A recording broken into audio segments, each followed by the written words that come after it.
Good evening. Before we begin, take a moment to settle in. Dim your lights, find a comfortable position, and let the weight of the day slip away.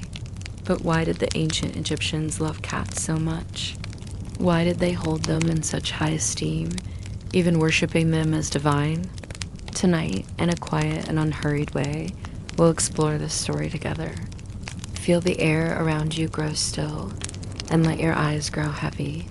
Tonight, we will journey far back in time, to the sunlit banks of the Nile River, where the ancient Egyptians lived, worked, and worshipped.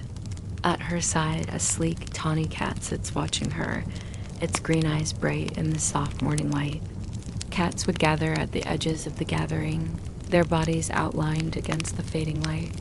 A mother cat might lead her kittens, their tiny paws patting softly on the packed earth. Children giggled as the kittens batted at stray bits of linen or chased fireflies, their little bodies full of energy. Every so often, the cat's tail flicks lazily, and its ears swivel to catch the faint rustling of a mouse somewhere nearby. They were connected to the goddess Bastet, a beloved deity who watched over families, homes, and fertility. They reminded people of the delicate balance of life, quiet yet fierce, affectionate yet independent, mortal yet sacred. The morning sun glinting on the Nile, and see a graceful cat sitting at your feet, its tail curled neatly, its eyes half closed, yet always watching. Bastet was often depicted as a woman with the head of a lioness or a domestic cat, her serene face framed by long, elegant ears and eyes that seemed to know all. Cats everywhere, lounging on warm stones, weaving between the priests, their fur catching the golden light of the candles. And where one small, graceful animal became a beloved companion and a sacred symbol, the priests would leave offerings of milk, fish, and fragrant oils, and the soft chorus of purring would fill the halls like a gentle hymn. And for the mysterious grace that seemed to come from somewhere beyond the human world, people came from far and wide to pray at her temples, seeking her blessings for health, fertility, and protection. Cats prowled the rooftops, their silhouettes sleek and watchful against the moonlit sky. May your night be calm and your dreams as soft as the whisper of a cat's paws on stone. Sleep well and good night. Down in the alleys, the faint sound of their paws on stone was almost lost in the stillness of the night. People would lie on their mats, drifting toward sleep, comforted by the soft presence of their feline guardians. You may have seen their images, cats painted on the walls of tombs, carved into statues, or sitting serenely on the laps of kings and queens. They were fed the best scraps of fish and milk, and sometimes even wore jewelry, tiny gold earrings or delicate beaded collars.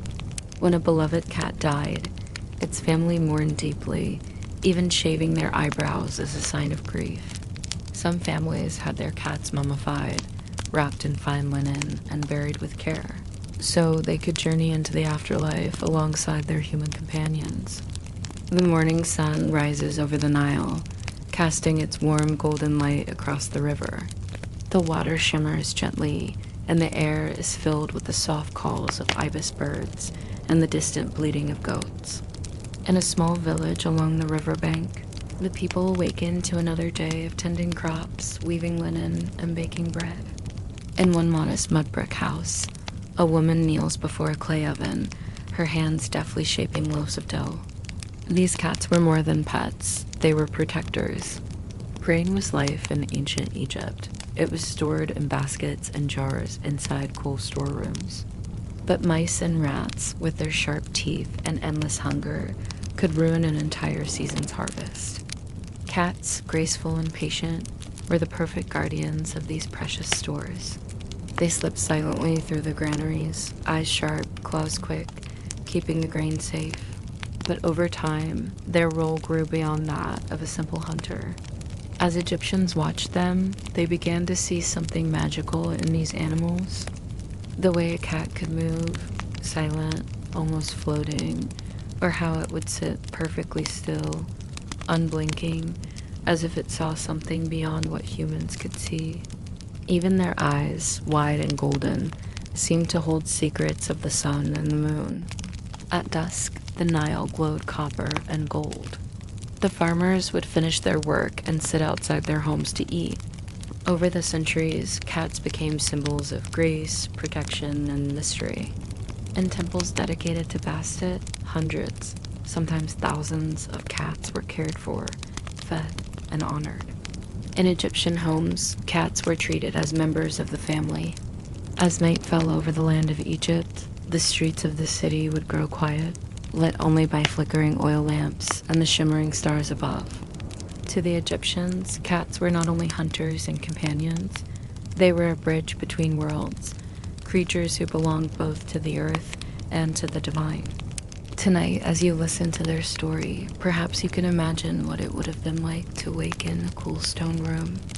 Imagine walking through the great temple of Bastet, the air rich with the scent of incense and oil, and hearing the soft rustle of paws all around you.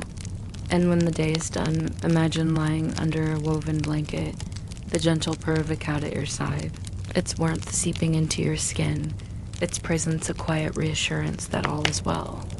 And so, through the centuries, the ancient Egyptians loved their cats, for their usefulness, for their beauty. Thank you for joining me on this gentle journey into the world of ancient Egypt and its sacred cats.